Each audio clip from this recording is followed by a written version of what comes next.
Hello racers, and welcome to today's video. Today's video is episode 5 of season 2 of Mini-B on-road.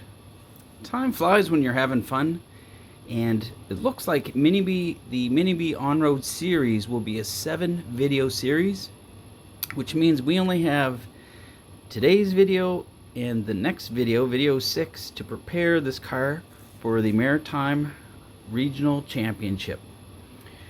So we only have a couple days left to actually try some different things to place this, what began as an RTR Mini-B with a brush motor, into a brushless monster that it is, and we're going to get that on the podium. So to recap, video 4, we had much better handling with the changes that we put in place. We put a new servo in, a new front bulkhead, we tuned the rear of the car, and that really helped. So if you want to see what we did there, just go back to that video, episode 4. But at the end of the race, when we show the running video, we saw that we got into a little bit of traction roll. And that was mainly my fault, where I added too much front camber. You can see it's still turned in a bit too much. And we got into a traction roll situation. So today's game plan is, we have the steering we need. We just need it to be a bit more consistent on track. Plus, we got to get rid of that traction roll.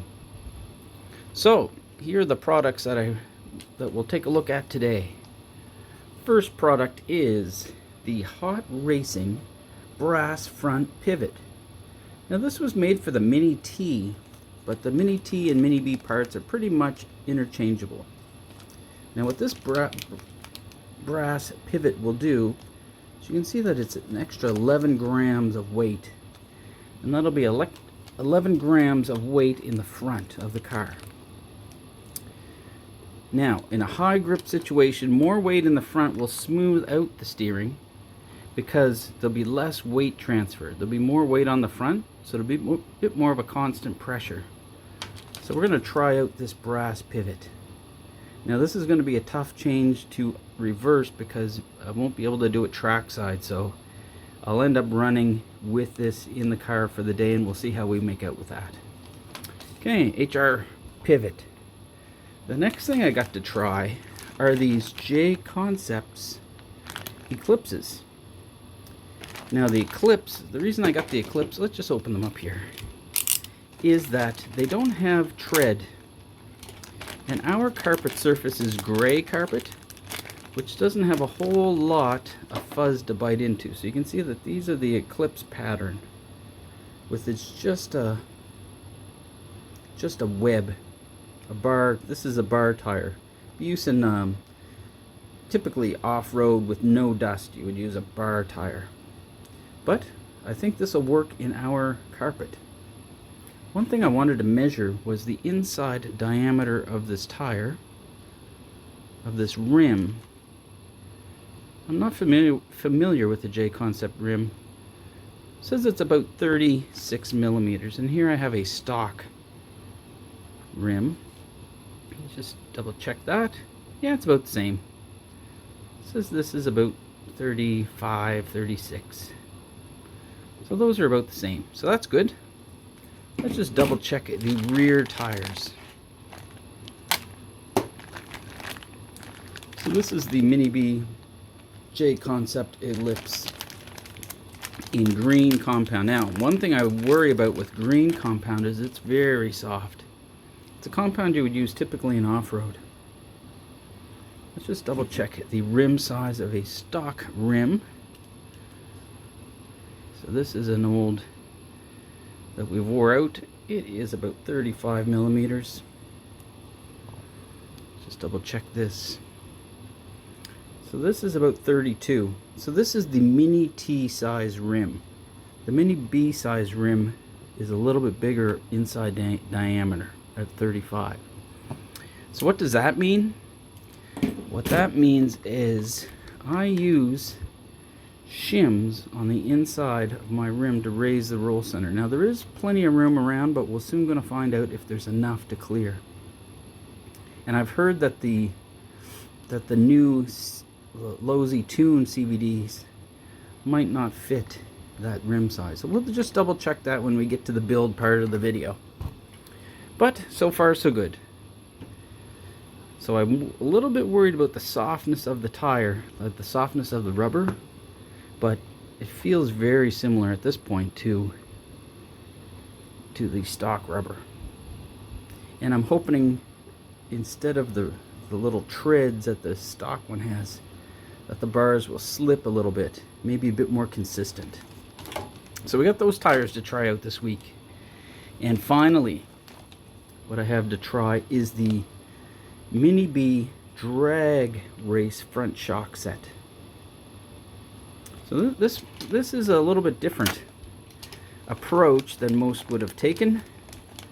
The reason I went with these shocks, or I want to at least try them, is that they're shorter than the stock Mini-B. And as I've been saying in my setup, I put 6 millimeters of spacers inside the shock to reduce the shock height. And I thought maybe I could run a Mini-B drag shock with no spacers, or maybe very little. Because what's happened is the piston for this is way up at the top. So if there's any air in it, it certainly gets into it'll get into the piston at the top because the air will have floated. But with this one, I'm hoping that the shock shaft is very short and we'll be able to have more oil in the shock, and that may help in the cornering. 40 weight shocks in the front. I might up that to 42.5. We'll keep that a secret and see if we do that.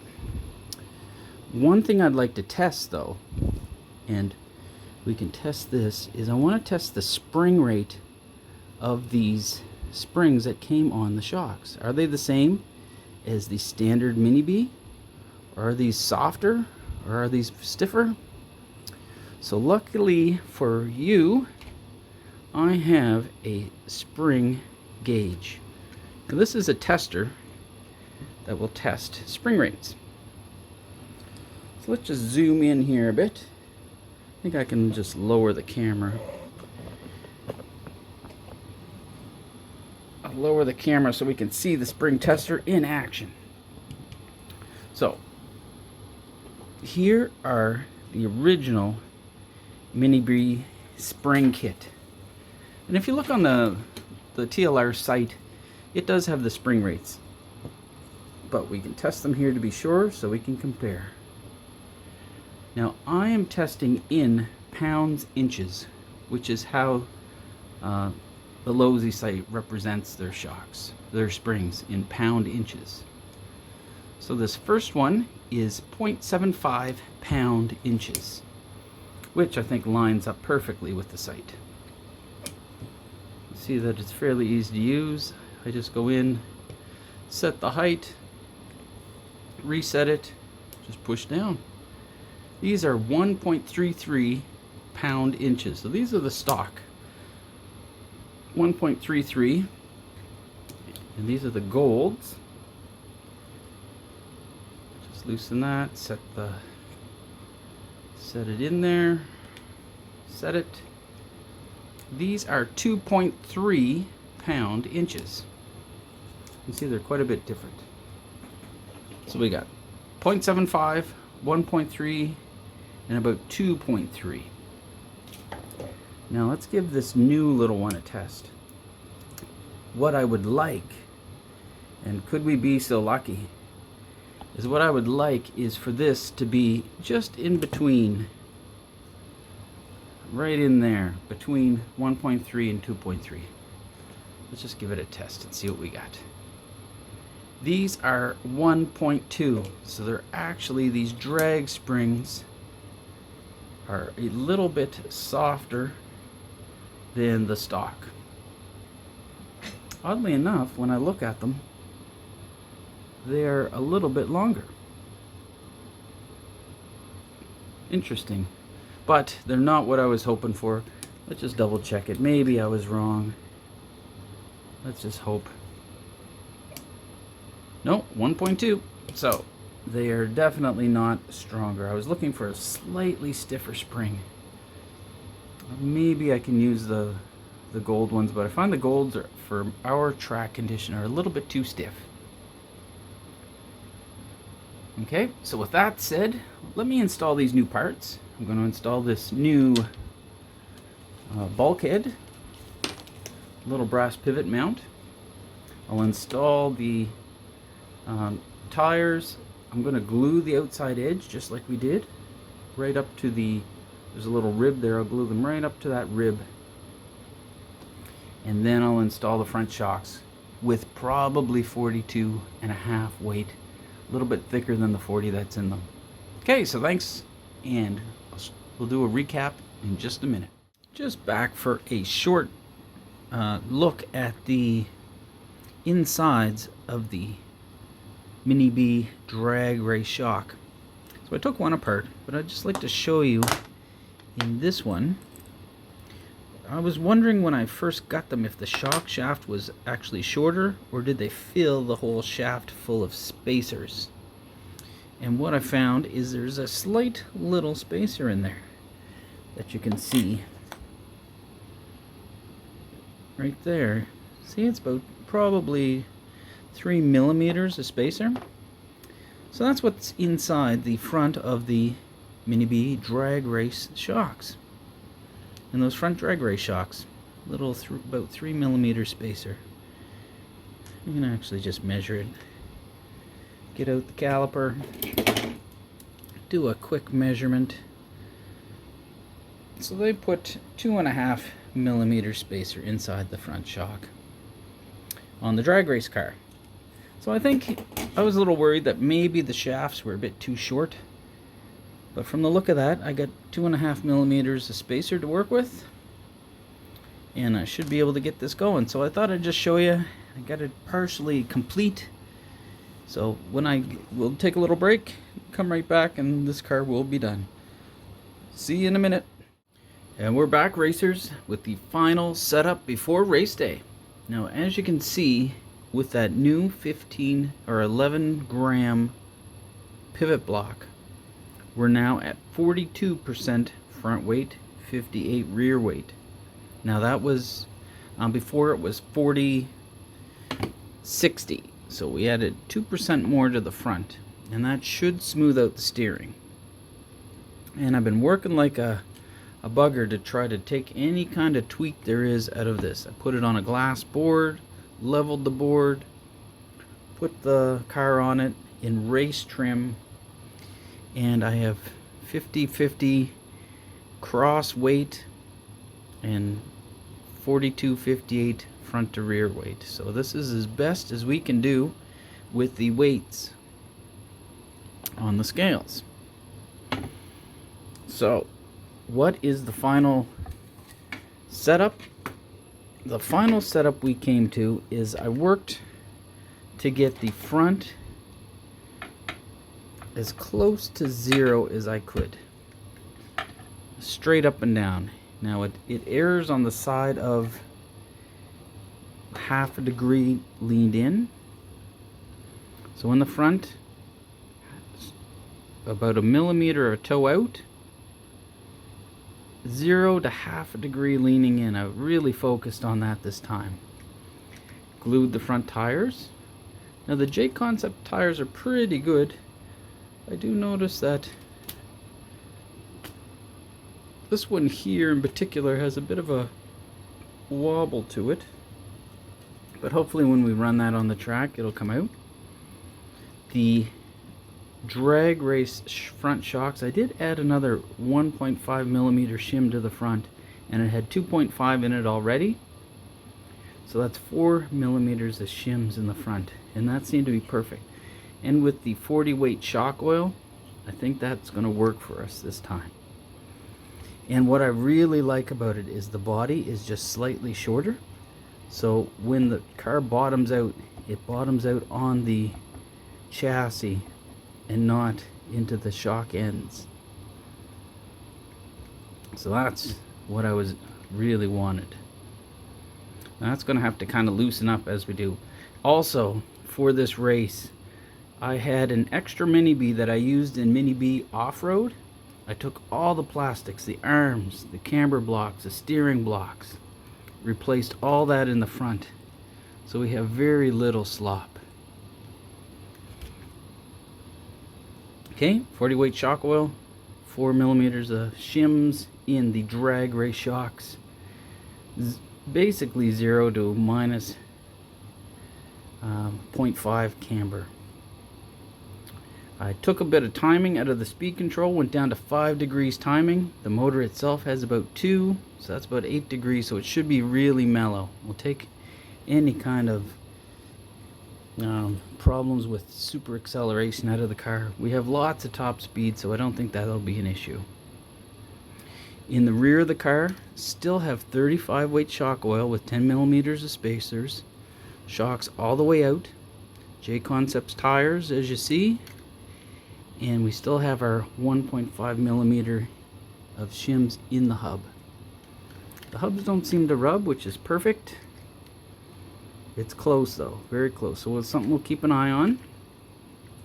We have now 3 degrees of anti-squat in the front C block and 2 degrees of rear toe with the Losi pivot block in the rear. Move the rear wing forward, you can see the holes. We are ready to race. So this is the best, and rear camber. For this, I set that as close to about 2-ish degrees, 1.5, 2 degrees as I could. And these are just plastic cars, so there is some play, but I really focused on getting that to be about 2 degrees. So, we gave this car the best chance. It's been a lot of time on the stands. It's been a lot of time on the scale. We are ready to roll. Okay, next, let's see it on the track. And here we are at race night. I qualified 5th in the A main. You can see me up in the top right in the yellow and white car.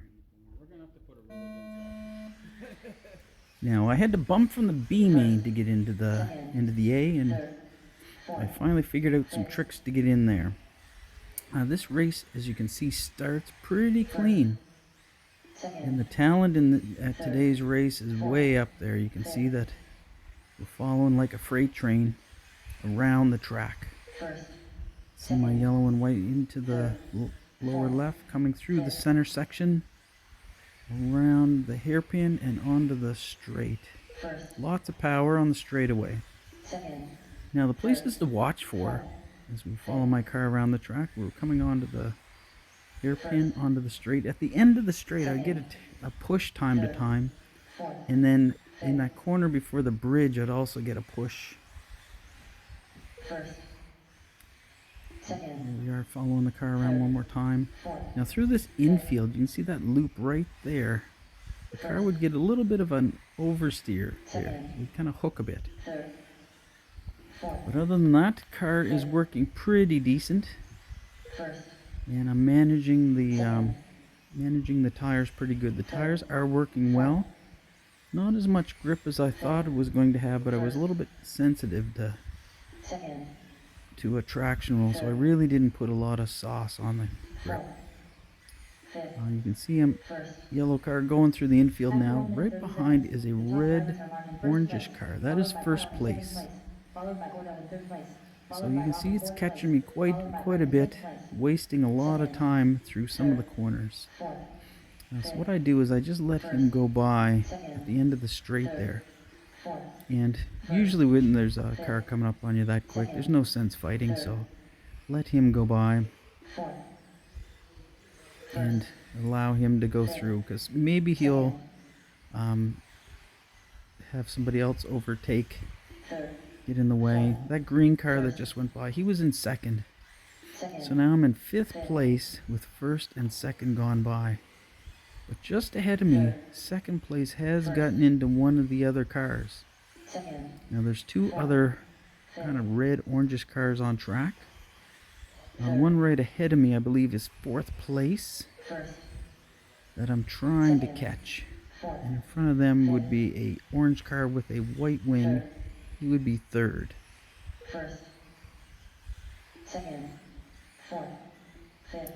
The issues that I was having this day was right before the B main. I found out the motor was pushed right up against the spur gear. So once I loosened that back off, the car worked a little bit better. You can see right there in front of me, there was a car that bobbled with second place. I was fourth place that bobbled with second. And that is now putting fourth place, as you can see, a little bit further ahead, right into my range. And right behind me would be the third place car. Now you can see in the bottom of the track, there's a car there that's being taken off. That's the first place car. What he had was his hot racing servo saver. There's a large nut on it, and it backed off on him. So to get to the podium, it's going to take a miracle, and a miracle might have just happened with that car going out. And you can see that the marshal had just come out and flipped a car.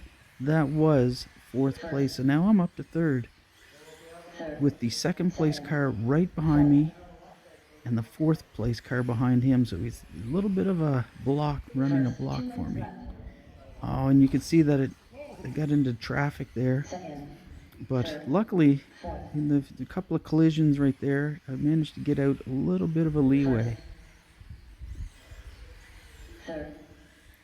So this race is just nip and tuck. So now I am in third place. I'd moved from fifth. First place had backed out. And fourth place got into a little bit of an issue. So now I'm ahead of them. And you can see that it's just a couple corners ahead.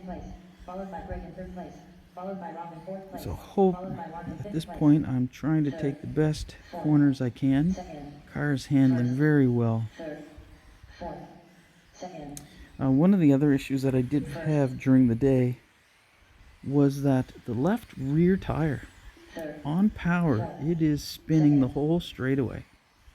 So I think there is something bound on the right side of the rear of the car, and that's causing some weird handling issue. But one of the other racers noticed when they were marshalling that the car was spinning that whole straight.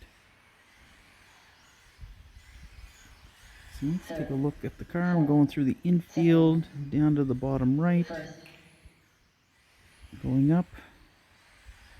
Second and third, as I went around that hairpin, they collided a little, and that's just giving me that breathing room I need.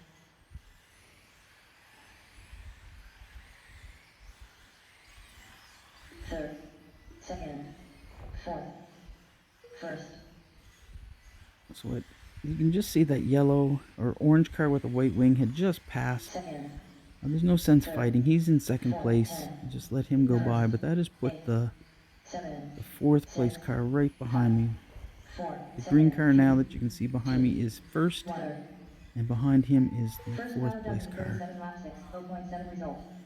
So at this point, the race is over. Made the podium, third place. So if you like this kind of video, comment, give me some suggestions on what I can do to tune the car. I'm going to take the transmission apart, see if there's a bound bearing. And subscribe to see the next 2 videos in this race series. The next series is going to be Mini-B 6, and then we will have the Maritime Championship. Thanks for watching. We'll see you in the next video.